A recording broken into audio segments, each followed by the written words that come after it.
Hello, good evening, and a very warm welcome to the next session of Powerhouse Series BFSI. I hope all of you are doing well. You had a good week.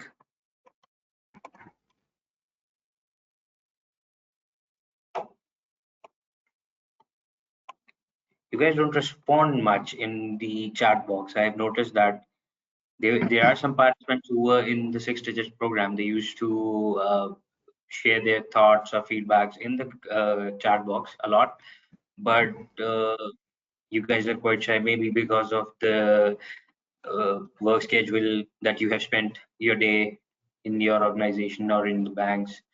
Thank you, Hassan. Thank you so much. Doing good, Alhamdulillah. That's great. So moving on, today's session is quite short. We have just 1 hour for allocated today for the fundamental analysis. If I'm correct, that is correct. Right up. Today we have fundamental analysis, and Yes. we have already passed 3 minutes from our clock. So we'll jump into the session. I would request all of you to please type in your questions. So when the time comes, I can share your questions with Raisab so he can answer them accordingly. I can see you have a question, Hassan. We'll just take that question when the Q&A session arrives. And I'll be handing over now to Raisab. Raisab, over to you. Thank you, Mr. Feroz.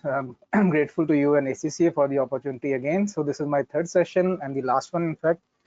So first session we had for the efficient market hypothesis, the financial markets, and now after then we had a long session on technical analysis. I hope the attendants did have a good time on that, good knowledge on that.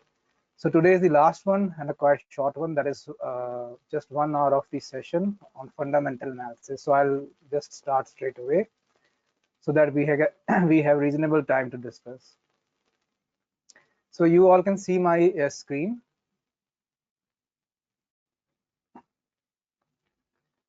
Okay, so needless to give a introduction, just very brief, approximately 2 decades of my trading experience, mentoring experience, and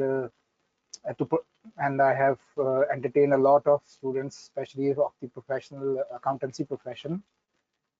So I'll be starting straight away. So recently I discussed that the financial markets, the popular financial markets, are the stock exchange where the equities are exchanged, the share capital, shares of a company, debentures also are traded on the stock exchange. Then the most biggest market is the Forex. The full form is the foreign exchange market. And it deals with all the currencies of most of the countries around the world, for example, US dollars, pound, yen, and etc. Then we have commodity exchange market, in which energy commodities like natural gas, crude oil are traded, precious metals, gold, silver, copper, and similarly agriculture produce like wheat, corn, soya bean, coffee beans, and etc. And then we have the least another popular exchange market which emerged something like 1.5 decades ago, that is crypto exchange market, in which cryptocurrencies are exchanged. These are all financial markets, and the participants who take decisions to buy and sell the instruments traded in these markets do two types of analysis. One is fundamental analysis, today's topic, and one is the most popular, that is technical analysis, also known as charting, on which we had a detailed session previously, day before yesterday. So the technical analysis I told you in that session is common for all sort of financial instruments traded in any market. So whether you are a gold trader, whether you are a crude oil trader, whether you are you trade shares in the stock market, whether you trade currencies, whether you trade cryptocurrencies, whatever the case is, the technical analysis techniques are same for all the markets, through which you can take adequate decisions on buying and selling a particular asset in which you are trading. But today's topic is about fundamental analysis, and the first point is that the fundamental analysis is different for each classification of asset. It is not a common factor for all. For example, if you are a gold trader, the fundamental analysis you will be doing for gold would be very different from the fundamental analysis you will be doing on a decision to buy or sell a share of a company, for example. So fundamental analysis for shares trading is very different from commodity trading, and similarly very different from the currency trading and crypto trading. So fundamental analysis is very different for everyone, for every market. So fundamental analysis is different for each category of financial assets traded in financial markets, unlikely the technical analysis, which was mostly same for all the markets. The charting techniques remain the same. So when we say fundamental analysis, what do we mean about that? So fundamental analysis is done to attempt to determine the security's intrinsic value. Intrinsic value means that according to analysis, what should be its value according to different theories and models, what should be its value, and then we compare it with the market value to understand that is it overpriced in the market at the moment or is it underpriced. So for example, applying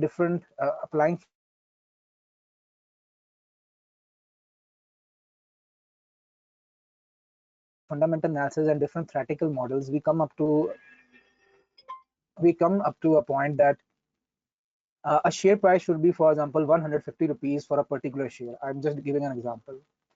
So our fundamental analysis suggests that 150 should be the price, but when we see it in the stock market, we find that the market rate is actually 130. So 130, it should be 150. So it means that there is a 20% gap. So extrinsic value is less than the intrinsic value. And this is a good opportunity to buy because over the period of time, in the near future, it will reach to 150. So this is how the fundamental analysis work. All the attempt is to determine that what should be the value of the asset. So the precise definition could be the fundamental analysis is to evaluate a lot of information. Today we'll be discussing about that. It is too much of information which is analyzed. It includes past performances. It includes the expected future performances of the company, the industry in which the company runs, and the economy, the country economy as a whole, to make investment decisions. So as I told you that fundamental analysis is entirely different for commodities, it's entirely different for currencies, it is entirely different for shares, that is if you want to trade shares in the stock market. To give a good insight, I'll be using an example of a shares in the stock market. So I'll be taking a Pakistani example. So let's say you want to trade, that is you want to buy or you want to sell shares of a cement company. And in today's session we'll be taking example, let's say you want to buy shares, you are considering buying shares of Lucky Cement. Lucky Cement is a very big company in the cement sector, in fact a blue chip company in Pakistan. So this is, let's say, our objective. We want to consider that should we buy the shares of Lucky Cement in expectation that its price will rise and we'll be able to make profit in the future. To do so, what fundamental analysis we will have to do is that we will be considering three factors. We will be doing the economic analysis, that is how the country's economy is at present, in which this company exists. For example, Lucky Cement exists in Pakistan. So we'll be doing the Pakistani economic analysis, that how the Pakistani economy is performing. Then we'll be doing the industry analysis, that how the cement sector, there is not only Lucky Cement in the cement industry, there are a lot of companies. So how the cement industry is doing, we'll be analyzing that. And then lastly, we'll be doing the company analysis, that what particularly this Lucky Cement is doing, what is its positioning, what is its analysis. So this is the steps. So number one, how the country is performing. Number two, how the industry is performing. And number three, how is this company specifically in which shares you want to trade is performing. Once this is done, after that, this information is used to determine the intrinsic value. So that would be the fourth step. So first these three analysis will be done. and then intrinsic value can be determined. So we will be having a go through of this. So talking about the first one, that is economy analysis. So let's say we want to invest in Lucky Cement, so we'll be checking that how the Pakistan economy is doing at moment. Means what is the national income growth rate, or more precisely speaking, what is the gross domestic product GDP growth rate. Then you want to see that is the industries in Pakistan growing? What is the growth rate of industry in Pakistan? Are more and more industries opening in Pakistan, or it is the other way around? You will be considering that as well. What is the growth rate in service sector? What is the growth rate in agriculture sector? So overall, you want to understand that how the country is overall growing in according to its GDP growth rate. Its implications we will be discussing in a while. Along with this, the second consideration will be in the economic analysis itself, that what is the inflation rate prevailing in the country in which the company exists. So for example, in Pakistan, what is the inflation rate? Is the inflation rate high, or is it stable, or it's low inflation rates? What is the inflation rate? Inflation rate, if it's high, it is not good for business, obviously speaking, because higher rates of inflation upset business plan, lead to cost escalation, and reduce profit margins. Obviously speaking, the cost, because of inflation, there is a cost push. Your cost of input has increased, but it is not very easy to pass on this all cost to your customers immediately. So your profit margins would be shrinking. And secondly, the customers' purchasing power will be affected. And today, those who live in Pakistan can well understand this. Pakistan has witnessed very high rates of inflation in this year, 2022, and obviously speaking, the purchasing power of people has being affected a lot, and a lot of businesses are struggling. So you have to check the inflation rate in the country. Next important factor to consider is the interest rates. Is the interest rates on a rise, or is the interest rates lowering? And interest rates keep on changing year to year.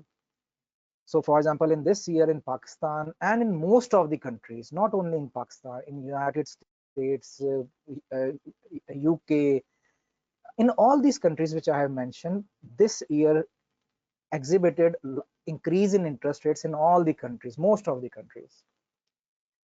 The rise in interest rates is very bad for the business growth, because business needs funds, and it's not necessary that all the funds can come from equity. Big businesses need a debt proportion as well, and later they have to service the debt also, means they have to pay the interest. So when they have to pay high interest, there will be lower profitability, obviously. Whereas the vice versa, if the lower interest rates are given, the businesses will be able to borrow more, because the cost of debt servicing, that is interest payments, will be lower, and it will be more feasible to take money from the lending institutions and invest in the business. So in a nutshell, higher interest payments discourage business activities, whereas lower interest rates encourage business activities. So you have to consider the company in which you are going to invest, the shares of the company which you are going to buy. This company exists in which country, and in that country, what is the GDP growth, what is the inflation rate growth, what is the interest rates growth, increasing or declining. Then next would be the, you have to consider about the country, that how are the government revenues, what is the story going on. So for example, is the government revenue, for example taxation revenue, increasing, or the government is increasing its expenditure? Is the government revenue in deficit, or is it in surplus? In easy jargon, is the government cash rich, or it is in cash deficit? If it is in a high fiscal deficit, in that case, the economy will find high inflation, and will find that the business are suppressed. It's not, they are not doing well. So high fiscal deficit is not a good news. Vice versa, if we say the other thing, the high growth rate is the opposite. If there is a high growth rate, for example, GDP growth is increasing, then you will find that the economy is stimulating and some sectors will be doing very good. It depends on country to country. So for example, the government is increasing its expenditure, the GDP is growing. So you will find in this scenario that the economy will expand and many companies will expand, and there will be also good infrastructure, good roads, and etc.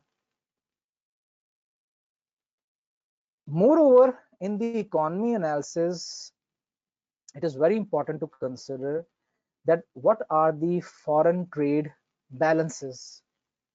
So BOT here refers to balance of trade. That is, what is the difference between import and exports? Whether this economy is export-based economy or import-based economy, whether imports exceed exports or export exceeds imports. This is very important to understand, because whatever business you do, you have to exchange currencies. Whether you are an importer or exporter, you have to make payments in foreign currencies. Your local currency will be foreign currency for the other country, and similarly vice versa. So this is very important to understand. And what are your current account balances? Is it current account deficit or current account uh, surplus, also known as balance of payments, BOP, balance of payments? And balance of payments is not only because of the current account deficit, that is imports and exports. It also includes the loan receipts and loan repayments. So all of us community, that is the intellect community, do well understand in Pakistan that how the Pakistan economy is performing. Unfortunately, very bad, because the current account is in deficit. Imports sufficiently exceed exports, and Pakistan is in a debt trap and loan has to be repaid. So Pakistan economy, on this definition which I am discussing, is without any doubts not doing very well. And lastly, in the economic analysis, the demographic data is also to be considered. What are the population growth? What is the climate changes? For example, what is the climate changes happening? Like recently in Pakistan, we have seen monsoon floods. Obviously, that's not a good news. And whether the country in which this company exists, is it economically and politically stable? The countries which are not politically stable, that is politically unstable, rarely find the country flourishing. So these all factors has to be considered in the first analysis, that is economic analysis. Now, having giving a brief idea of all this, I would like to discuss with you that how these all measures affect the stock market in general. So here I have presented you with a summary. So we'll be discussing these economic indicators, which I have just give you an overview. How these economic indicators impact the stock market. So, for example, if the indicator GDP is being considered, and you find that there is high growth rate in GDP, if that is the case, this will have a favorable impact on the stock market, and you will find that the stock market index will be on the rise. And vice versa, if the GDP growth is slow, then you will find unfavorable impact on the stock market. Without any political affiliation, according to the statistics available, if you can just consider about Pakistan, 2021 was a good year for Pakistan, in which the GDP growth was quite high, near to 6%. And if you see the stock market performance of the previous year, that is 2021, you will find that the stock market was performing very well. And in this year, the clearly the estimated growth rate is going to be very low as anticipated, and you can already see that the stock market is struggling, so it has an unfavorable impact on the stock market already. Domestic savings rate. Do people save in your economy? Means their income exceeds their expenses, so they do have savings. Is if that is the case in your country, it means people have residual income which they can invest. Such an scenario will have good impact on stock market, because people will have their savings to invest in the stock market, so it will have a favorable impact. But if the domestic savings rate is low, like in today's inflation rate in most of the countries, the saving rate has decreased substantially. This is not a good news for stock market.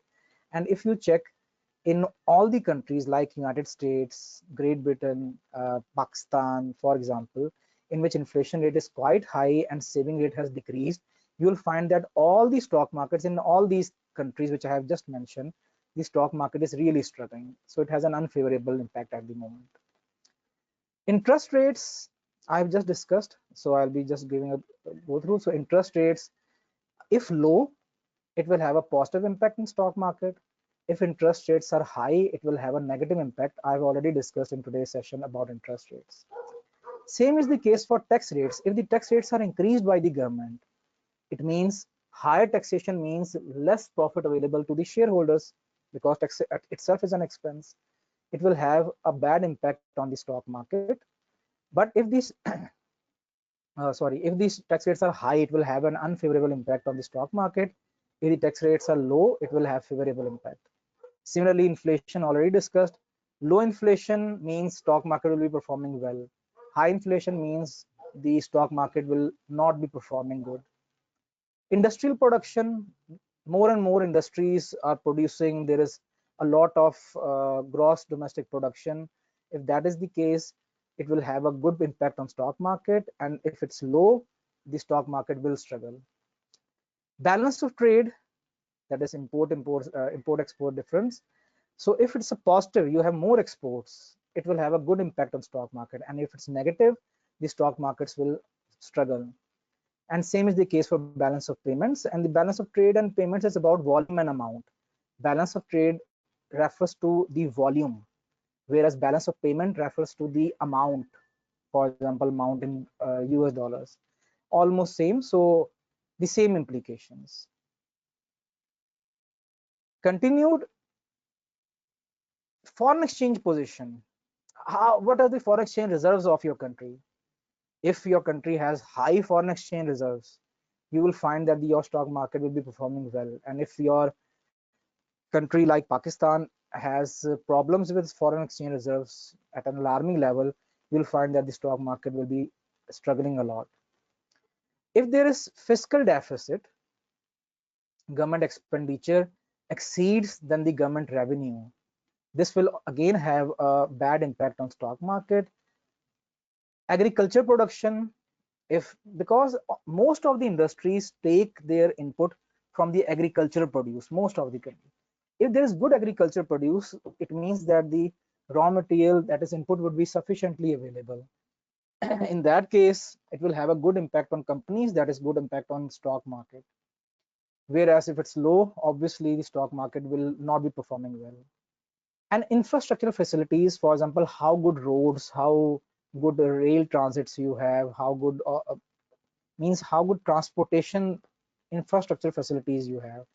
The more better it is, the more good for the business, and the stock market will perform, and vice versa if the infrastructure is not good.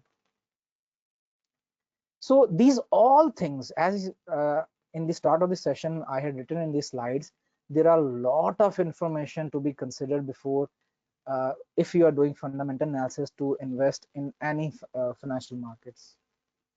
So this is only one aspect. Before going on, let me just give you a brief recall. Fundamental analysis includes economic analysis, that is country level analysis. This we have just done a brief go through. Now, secondly, we will be doing industry analysis. So for example, today's example is that you want to buy shares of Lucky Cement, one of the blue chip companies in cement sector. So now what we want to do is to check how the cement sector in general is performing in your country.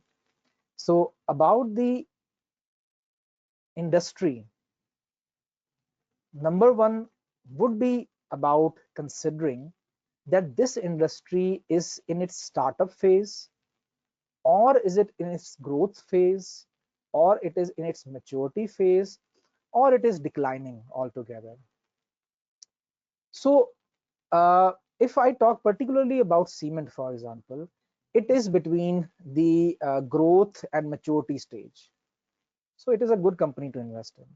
But if you are considering investing in an electronic company, for example, which produces something like televisions or something, it is almost a dying company. But if you want to invest in a company which manufactures a mobile phone, it is a startup company. And similarly, IT is mostly in its startup and growth phase. So that is a better choice than the companies which is in its decline phase. So you will check that what is the industry cycle going on, how the industry is, in which phase it is.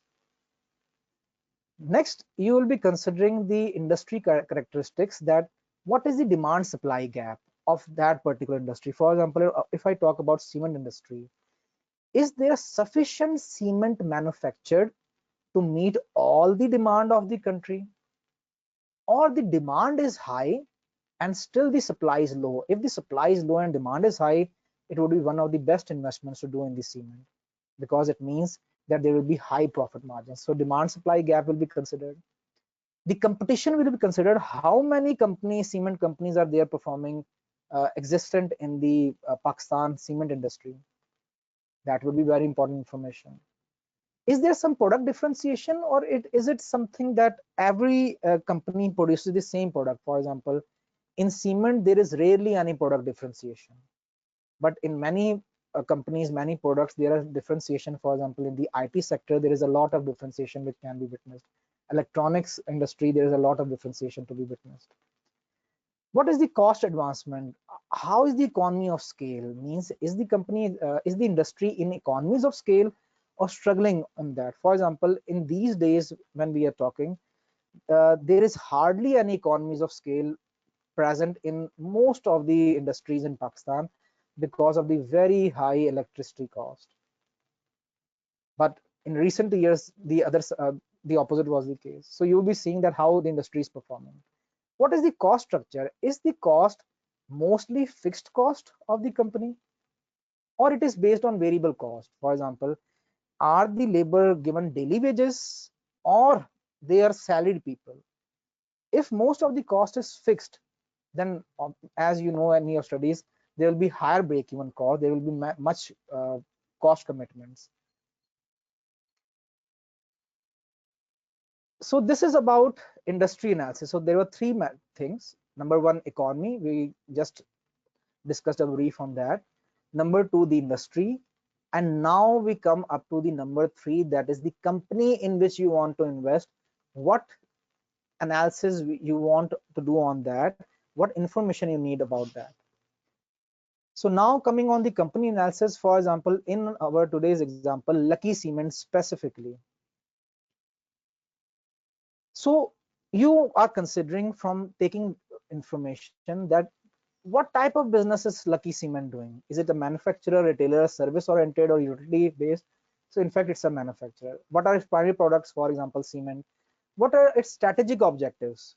Is its strategic objective is to supply to government, make sales to government institutions, or make sales to retail customers, or to or is it export based? What is its strategic objectives? You want to consider that as well. Financial conditions, that is how is its operating profits over the previous years. We will be discussing this in detail in a while. Major competitors, what are the main competitors of this company, both domestic and foreign? If it's export based, we will be considering foreign companies as well. Competitiveness of the industry means how much competition is prevailing in the company, what is the company's positioning, and what is the company's market share. So Lucky Cement is a blue chip company, so it has a good market share. In fact, industry trend, is cement on a rise, or is cement sales declining? So this year it is at par. It is okay, that not performing very well, not very bad. It's okay. But in recent 2 years in Pakistan, because of the government policy announced about the construction incentives and tax reliefs given by the government, the cement sector saw a lot of boom in that sector. So you want to see the industry trend itself.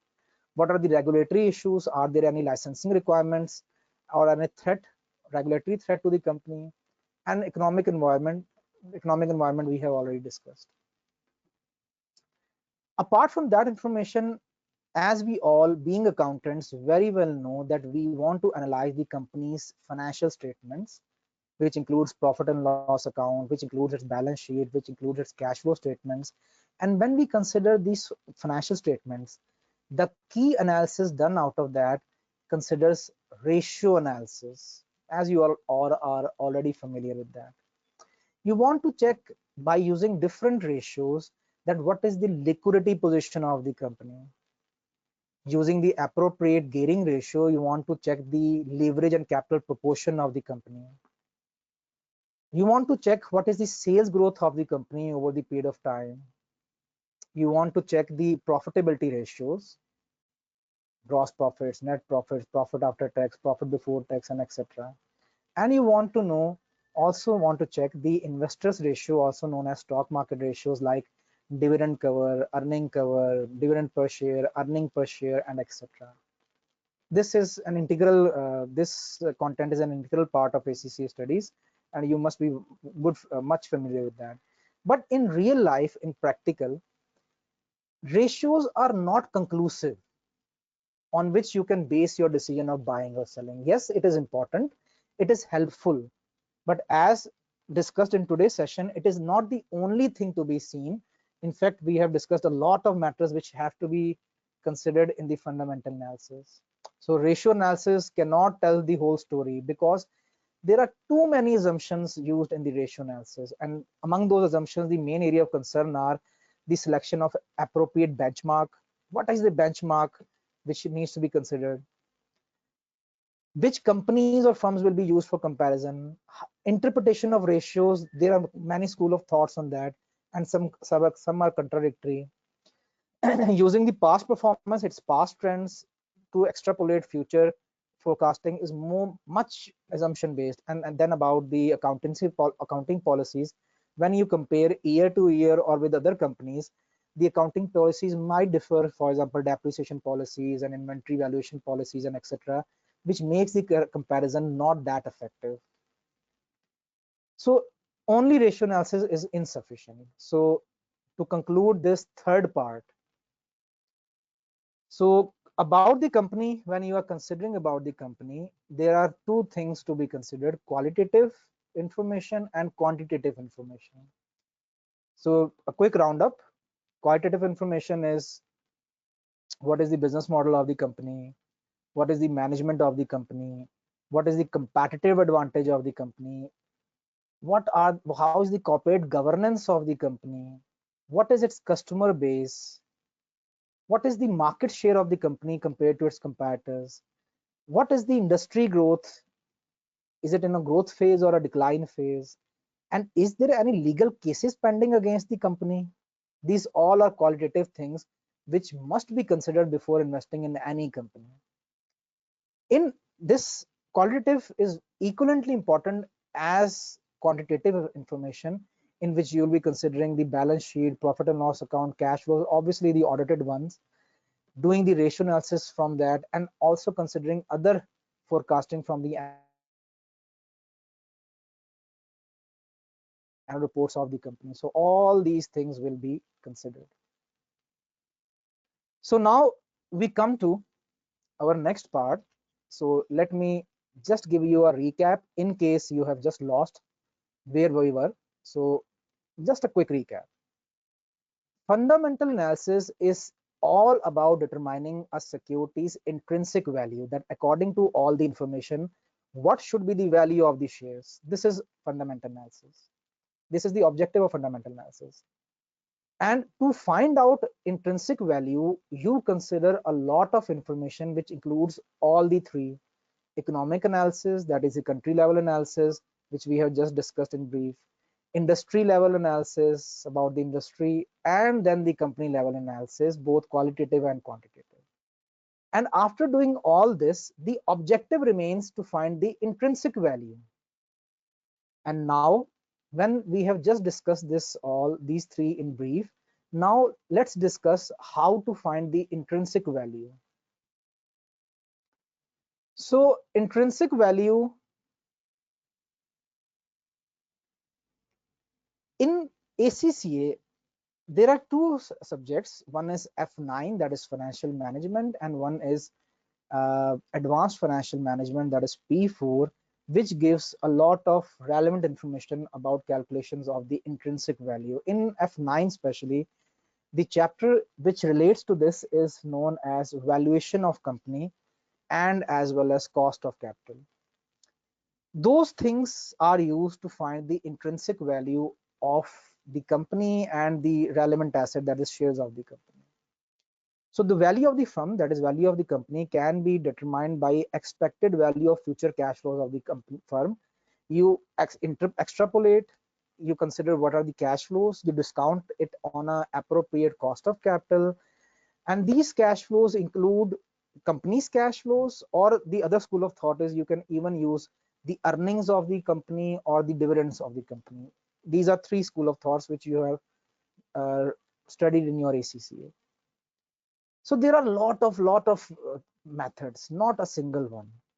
For example, if I talk about F9, if you can just see your F9 syllabus, you will find you have seen the discounted cash flows method, you have seen the P ratio method of valuing the companies, the earning method, the earning per share method.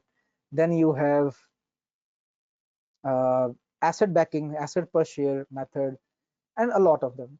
So there are too many. I'll just be able to discuss for a brief go through the one of the popular being used in by most of the traders in the stock market, without saying that other are not important. The other are as effective as we are discussing this one. So I'll be just taking one example, that is earning per share and the P ratio. So estimation of intrinsic value using earning per share and P ratio is one of the popular methods among many, which is used by fundamental analysts trading or analyzing the share price in the stock market. So earning per share, that is earning after taxation divided by number of shares, and you get the earning per share. You can consider, it's your choice, that you want to use the diluted shares or you want to use the undiluted shares, that is the shares used issued in this period should be considered, or it should be the opening share values at the start of the period. It's your choice. So you can use basic EPS or diluted EPS as per personal choice. After the EPS, the next thing will be you will establish the P ratio. It is very subjective, and mostly to calculate the P ratio, the dividend growth model is used, a topic which is extensively taught in the syllabus of F9, that is financial management. So dividend growth model, it is about cost of equity is equal to dividend divided by price plus growth of the dividends. And when you rearrange it, it becomes P is equal to D divided by K minus G. That is P price is equal to dividend divided by cost of equity minus growth. And here, mathematically, you can use the earnings on both sides of the equation. So divide earning over here and divide earning over here. So you can see this is replaced, P and D is replaced by P and D, that is earning is divided on both sides of the equation, which mathematically means same. And from here, after solving this equation, you are able to find the P ratio in which this dividend payout ratio is used, and KE is mostly found through capital asset pricing model, that is CAPM, which you have studied in your F9.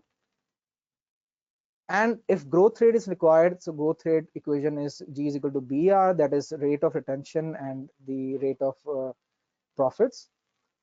From here, you calculate P ratio. This is one method of calculating P. So I'll be saying this is the one method.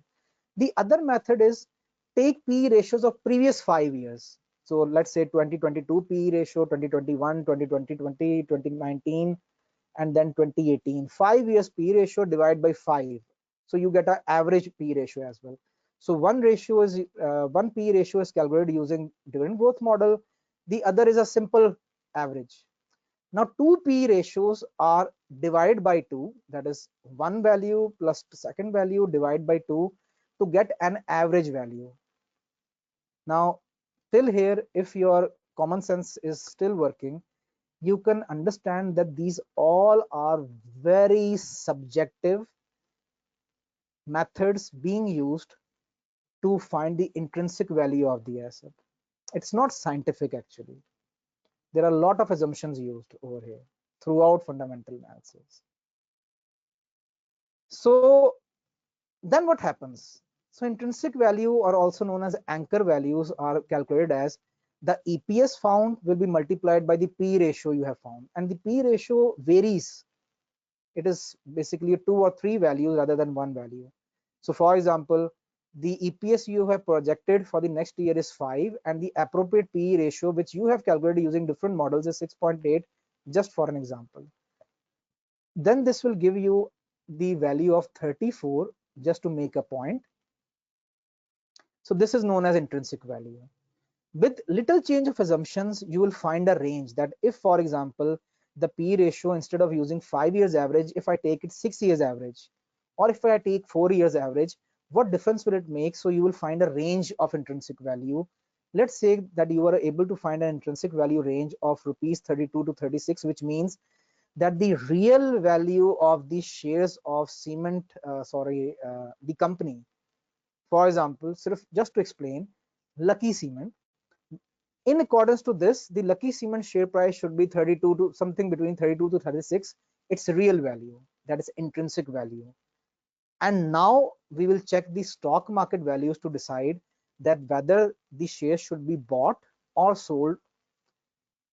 So here would be the how the decision will be taken. If you go to the market and you find that Lucky Cement share price is less than 32, then you will take the buying decision and buy the shares, because you very well know that the real value of the share should be between 32 to 36.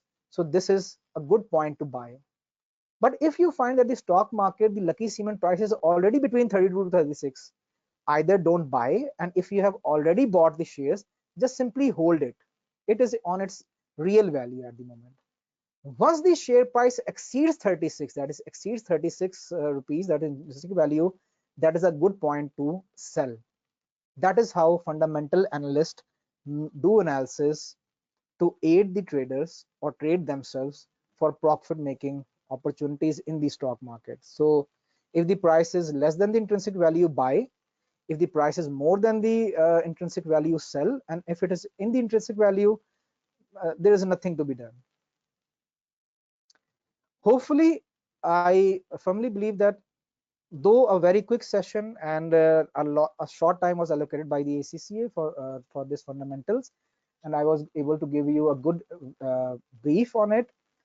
So last reminder, in this presentation, we discussed the fundamental analysis in brief, obviously very brief, for buying and selling decisions of traded shares of a particular company in stock exchange. For example, I took an example of let's say Lucky Cement in Pakistan Stock Exchange. So this is how it is done.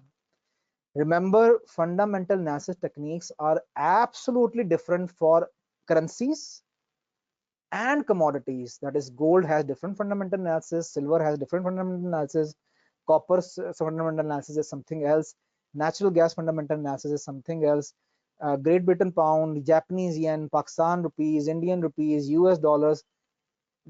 The fundamental analysis is different from what we have discussed today. But I chose the stock market subject because it much relates to your studies. Forex and commodities hardly relate to ACC studies. So to bring to conclusion and to invite your questions, my over 2 decades of experience, both as a trainer, as a qualified accountant myself, as a trainer, as a mentor, and an active trader, in which I do active trading daily in different financial markets. I would like to give you an insight as a verdict. with my 2 years, 2 decades of insight. There are both of the analysis are important. Technical analysis or fundamental analysis, both are important. If you are, if anyone is planning to trade shares in stock exchange, then fundamental analysis is more important than technical analysis. Then the trader will be successful. Whereas Forex, if anyone wants to trade Forex, in that case, technical analysis is much more important and fundamental analysis is not that important. It has a very less proportion in the decision making. And same is the case for commodities and crypto exchange. So cryptos, it is mostly a speculative asset, especially the Bitcoin, Ethereum, and so on. These cryptocurrencies are very speculative asset with least fundamentals at its backing. It is more a speculative. So the people who are able to make a fortune out of that depend on technical analysis, which is the correct method of doing trading in these markets. So for Forex, commodities, and cryptos, technical analysis is important. Fundamentals are very less important and can be ignored on most of the cases. But stock exchange is in fact a difficult mode of trading because you need to do a very good fundamental analysis that is more important, and technical analysis is just supplementary, not that important.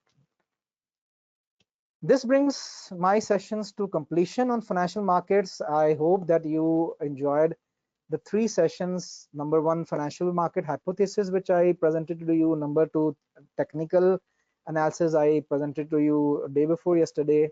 And in a very short time available to me for this session, fundamental analysis, I hope I was able to give you a brief insight and effective if possible.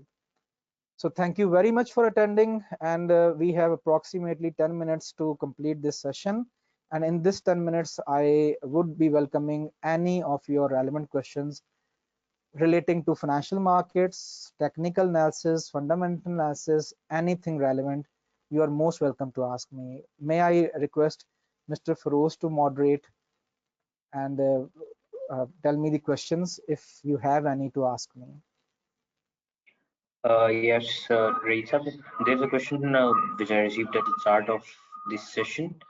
Uh, Yes. Hassan Akeptar had a question regarding the gold market, and he Okay. wanted to know what are the expectations regarding the trend for it. And uh, wait a second, let me see. Yes, in the last 2 days, the market has increased without even having any significant news in the market. So, what are your thoughts on that? Well, that is really practical, but it seems that the person who's has forwarded this question is the trader himself.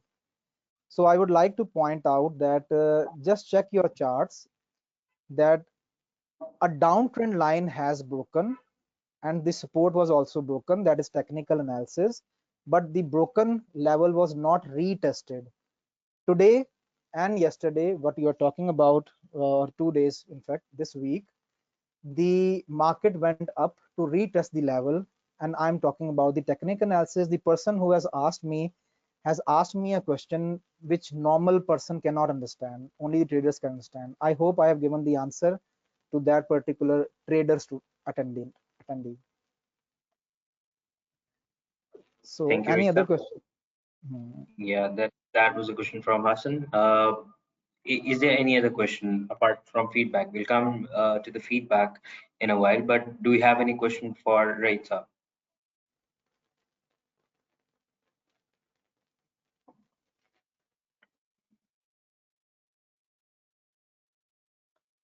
So the gold trader, yes, remember, gold traders need not to consider the fundamentals that are least important.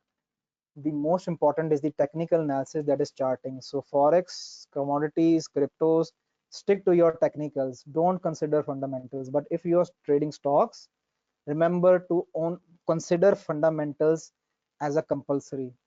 Yeah. Technicals are not that important.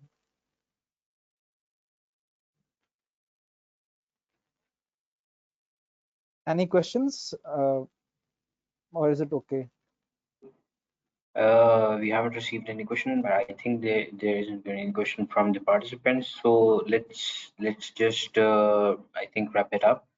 Uh, Thank you so much, Raisa, for Thank, your time and for all the noise that you have shared with us. Definitely, a lot of participants picked up a lot of things from you, uh, being the experienced guy in the room.